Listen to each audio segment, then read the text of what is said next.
नमस्ते सबैजनालाई। आज हामी जर्मनीको फेमस क्रिसमस कुकिजहरू बनाउन गइरहेका छौं। घरमा नै सजिलै भेटिने सामग्रीहरूबाट मिठो कुकिजहरू बनाउन सकिन्छ। आज हामी एउटै कुकी डो प्रयोग गरेर विभिन्न थरीका कुकिजहरू बनाउने छौं। मैले कुकिज बनाउन युज गरेको सामग्रीहरू तल डिस्क्रिप्सन बक्समा गएर हेर्नुहोला। यी सबै सामानहरू हामी नेपालमा पनि सजिलै भेट्दछौं। कुकी बनाउनका लागि मैले एउटा भाँडामा मैदा लिएकी छु र त्यसैमा मैले चिनी, बेकिङ पाउडर र थोरै नुन, 2 प्याकेट भ्यानिला सुगर, यदि हजुरहरूसँग भ्यानिला सुगर अभाइलेबल छैन भने यो नराख्दा पनि हुन्छ, र भ्यानिला एसेन्स राखेको छु। अब तल देखाइए अनुसारको बटर मैले त्यसमा हाल्दैछु। बटर लिँदाखेरि रुम टेम्परेचरमा भएको बटर लिनु होला, त्यो भयो भने सजिलै मेल्ट हुन्छ। र एउटा अन्डा हालेर म यसलाई मोल्दैछु।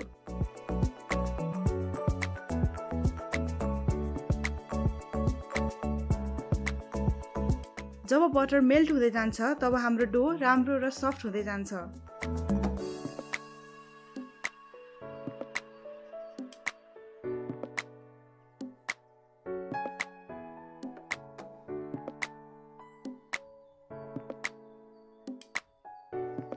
अब म यो डोलाई 2 भागमा डिभाइड गरेर एउटा आधा भागमा कोको पाउडर मिसाउँदैछु।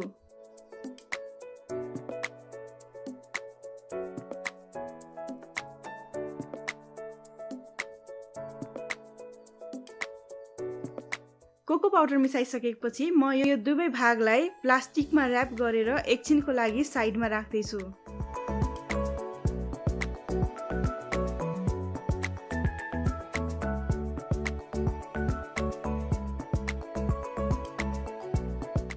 विभिन्न कुकिज बनाउनको लागि मैले यो डोलाई 4 भागमा डिभाइड गर्दैछु।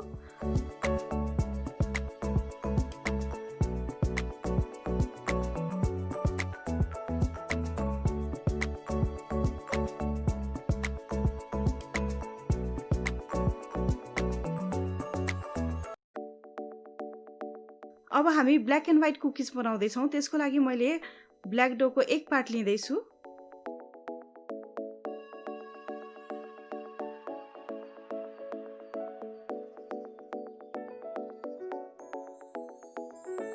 ब्ल्याक डोलाई मैले एउटा मोटो मोटो रोटी जस्तो गरेर बेले।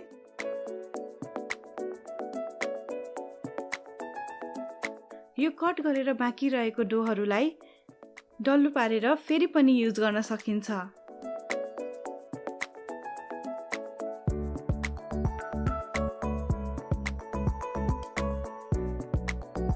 अब म सेतो अथवा व्हाइट डोलाई पनि त्यसै गरी नै बेल्दैछु। दुवै भाग इक्वल बनाउनको लागि मैले यो ब्ल्याक डो पनि सेतो माथि हाल्दैछु।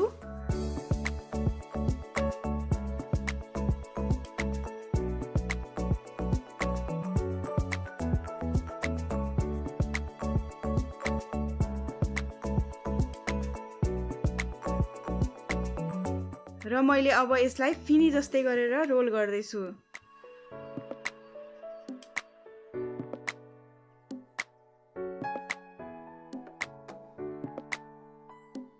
रोल गरिसकेपछि यसलाई अब म एउटा प्लास्टिकमा र्याप गरेर फ्रिजमा 2 घण्टाको लागि छोडिदिँदैछु।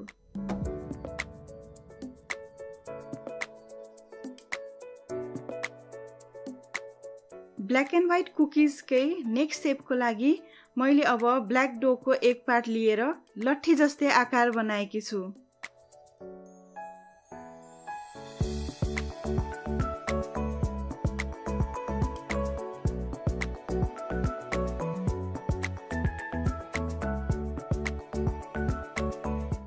व्हाइट डोको अर्को पार्टलाई लिएर रोटी जस्तै फ्ल्याट र अलि मोटो गरेर बेलेर अघिको ब्ल्याक डोलाई बाहिरबाट छोपेर राख्दैछु।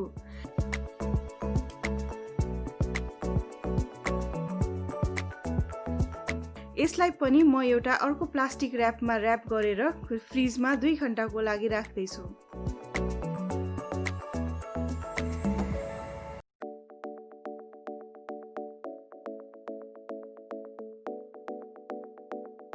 अब नेक्स्ट कुकी बनाउनको लागि फेरि मैले एउटा ब्ल्याक डोको पार्ट लिए र त्यसलाई 5 mm जति थिकनेस राखेर बेलेर 5 वटा स्ट्राइप्समा काटेकी छु।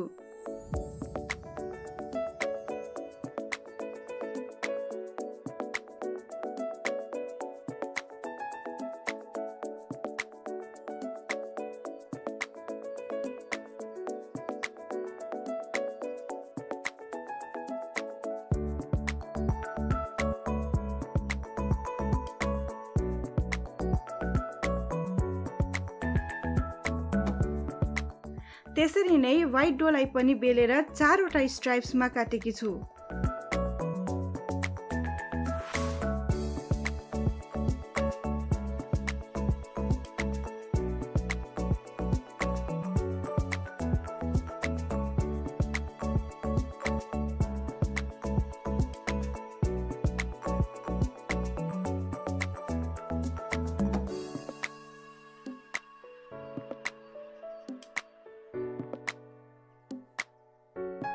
अब अघिको ब्ल्याक एन्ड व्हाइट स्ट्राइप्सहरूलाई एकमाथि अर्को गरी राख्दैछु र यसलाई पनि प्लास्टिकमा र्याप गरेर गोलो सेपको बनाउँदैछु र फ्रिजमा फेरि 2 घण्टाको लागि राख्दैछु।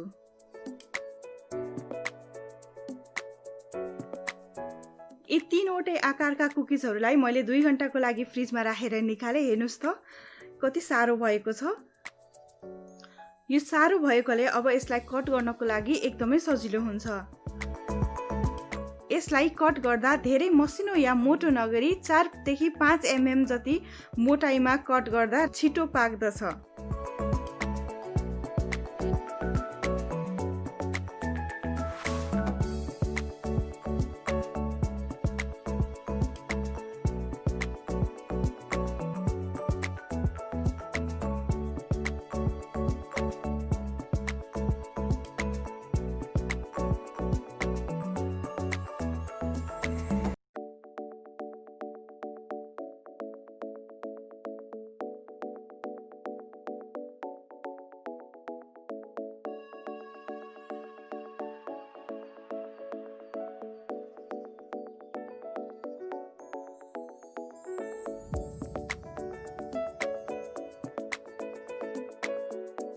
अब यसलाई ओभनमा 180 डिग्रीमा राखेर म 8 देखि 10 मिनेटसम्म पकाउने छु।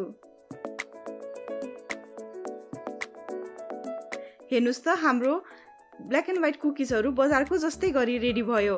कस्तो खाउ लाग्ने भएको छ है। अब म यसरी नै जर्मन लिन्जर कुकिज बनाउन गइरहेको छु।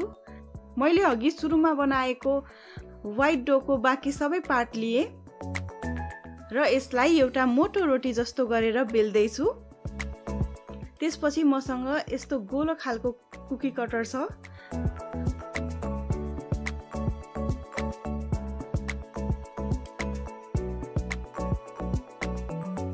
भर्खरै कट गरेको कुकिजहरूलाई मैले एउटा बेकिङ सिटमा राखेकी छु र यसको माथिको साइडको लागि मैले फेरि बिचमा साना साना अर्को कुकी कटरहरूको सेपबाट डिफ्रेन्ट सेप्सहरू बनाएकी छु। यसका लागि मसँग हार्ट सेप अथवा स्टार सेप छ। तपाईहरुसँग यी सेप छैनन् भने हजुरले आफूसँग जे छ त्यसैबाट बनाउन पनि सक्नुहुन्छ। हेर्नुस् त मैले थर्ड सेपको लागि एउटा डट पेनको माथिको भाग लिएर त्यसलाई गोलो गोलो गरेर काटेकी छु।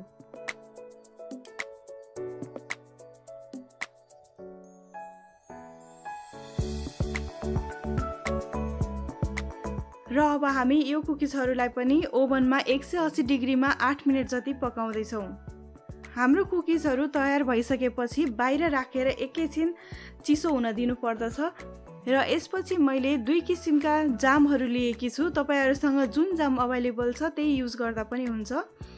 मैले जामलाई अलिअलि मनतातो गरी तताएर पगालेकी छु र अघि हामीले बनाएको कुकिजको तलको भागमा जाम लगाएर माथि काटेको भागलाई त्यसैमै जोड्दै छु।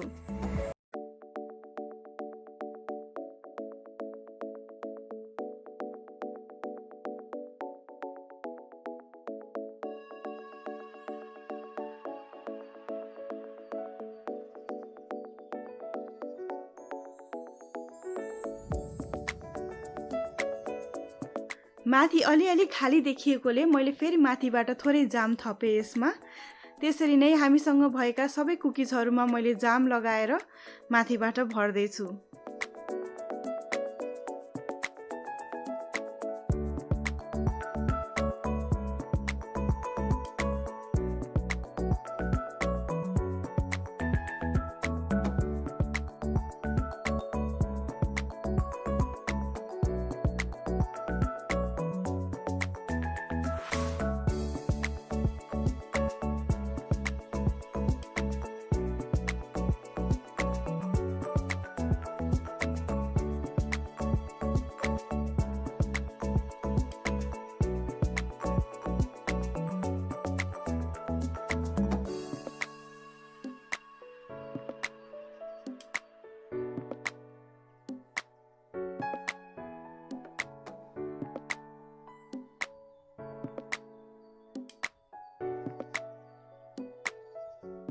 हल्का स्नोको इफेक्ट देखाउनको लागि हामी यहाँ पाउडर सुगर अथवा कस्टर्ड सुगरलाई माथिबाट छर्किँदैछौँ।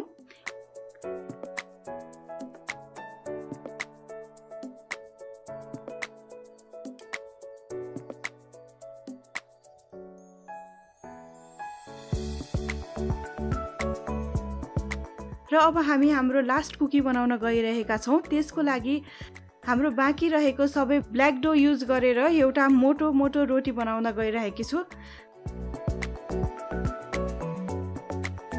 हार्ट सेपको कुकी कटरलाई लिएर कट गरेकी छु।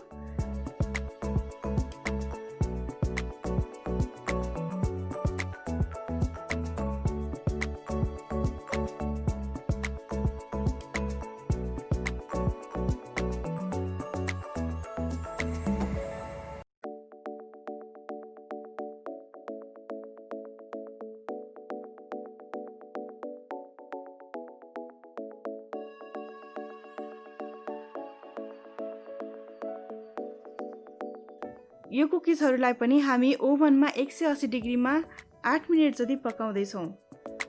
पाकिसकेपछि कुकिजलाई एकछिन चिसो हुनको लागि छोडिदिनु होला। मैले एउटा भाँडामा पगालेको व्हाइट चकलेट लिएकी छु। यदि हजुरहरूसँग व्हाइट चकलेट अभाइलेबल छैन भने ब्ल्याक चकलेट लिँदा पनि हुन्छ र साथमा ओखरलाई क्रस गरेर पनि लिएकी छु। त्यसपछि अघि हाम्रो तयार भएको हार्ट सेपको एउटा कुकिज लिएर त्यसको हाफ पार्टलाई व्हाइट चकलेटमा डोबेर त्यसको माथि ओखर स्प्रिङ्कल गर्दैछु। यदि हजुरहरूसँग ओखर छैन भने अरू जुनसुकै अभाइलेबल नट्सहरू लिन सक्नुहुन्छ।